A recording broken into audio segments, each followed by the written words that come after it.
Oh, hi! Hello! What's up, guys? Welcome back to my channel! Poto pao na nabibili mo sa labas pero kaya mo rin gawin. Ito po mga ingredients. Kailangan po natin ng 1/4 kilo ng pork, ng 1/3 cup soy sauce, ng 1/2 teaspoon black pepper, 1/2 teaspoon salt, 2 tablespoon oil, 1 and 1/2 tablespoon cornstarch, 1/2 cup water, 4 tablespoon sugar, 3 cloves garlic, and 1 medium onion. Okay, yung cornstarch po, ihalo natin sa 1/2 cup na tubig. Isa lang ang kawali at ilagay ng mantika. Isunod naman ang onion and garlic. Isatoy lang natin at isunod natin ang 1/4 kilo ng pork. Dapat po nasa low to medium fire lang para maluto po na maayos ang ating pork. Isunod po natin tong 1/3 cup ng soy sauce. Ilagay ang paminta at asin. Isunod ang wash sugar or pwede rin namang white sugar. Saka isunod ang cornstarch na tinunaw sa tubig. Haluin sa katakpan at lutuin sa low fire between 25 minutes. After 25 minutes or kapag lumambot na ang karne, ay okay na yan guys, basta ba yung consistency ng sabaw niya is ganyan. Para hindi siya nagtutubig-tubig pag nilagay mo sa puto. O ayan guys, ay salin ko na. Dito naman tayo sa puto ingredients. Ayan, nag-slice ako ng cheese. Pumili din ako ng red egg or itlog na maalat para to guys ay ibabaw ng puto. Ilagay na natin ang 2 cups ng all-purpose flour or cake flour. Isunod naman ang 2 tablespoon baking powder. Isunod ang 1/2 cup wash sugar or white sugar. You can adjust the amount of sugar according to your taste. But not too much, okay? Dahil magiging basa po ang puto ninyo once po na nasobrahan sa sugar. Isunod naman ang 1/2 cup na powdered milk or 2 sachet ng 33 gram. After natin itong isift at haluin, ilagay na natin ang 1 cup fresh milk. Mix lang natin and then isunod natin ang 1 cup water.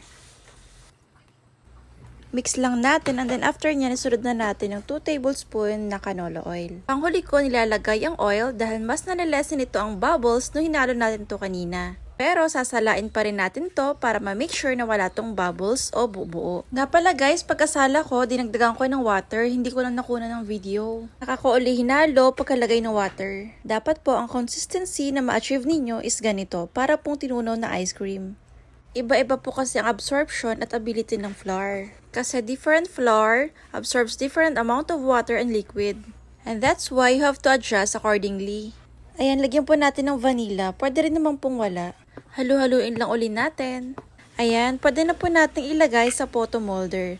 Bali, 2 ounce po ang gamit ko na molder. Simulan na natin mag-assemble ng photo pao. Okay, meron po akong mga tip. Tip number 1. Dapat active pa ang baking powder ninyo. Para malaman kung active pa ito, magpainit ko yun ng tubig and then kahit maglagay ko ng 1 teaspoon ng baking powder and then kapag bumula ito, ibig sabihin ay pwede pang gamitin. Pag hindi bumula, discard nyo na at palitan nyo na ng bago. Tip number 2. It is very important not to overmix your puto mixture. Overmixing can cause excessive gluten formation resulting to gummy and dense puto. Tip number 3. Hindi na po kailangan i-grease ang molder. Ang kailangan lang ay dapat dry ito. Kung bagong hugas naman, pwede namang punasan ng clean cloth. Tip number 4. Gumamit ng mga standard measuring cups sa pagsukat ng mga sangkap. Nang sa gayon, hindi magkamali sa pag-measure ng mga ingredients. Tip number 5. Balutin ng tela ang takip upang hindi matuluan ng butter ng tubig na nagmumula sa takip ng steamer. Isa kasi ito sa rason kaya hindi nagiging maalsa ang puto. Tip number 6. Sa pagpili ng tela na ibabalot sa takip, piliin ang cotton dahil mas magaling ito mag-absorb ng tubig. Tip number 7. Kung nais nyo ng dome shape, iset lang ang apoy sa low-medium heat. Tip number 8.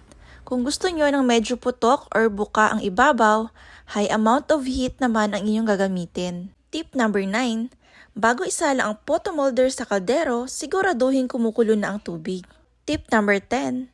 Para maiwasan natin ang hilaw na puto, gumamit po kayo ng timer or pwede rin namang cellphone lang, basta orasan nyo na lang. Ang gamit ko po dito ay 2 ounce molder. Medium size molder kung hindi po ako nagkakamali.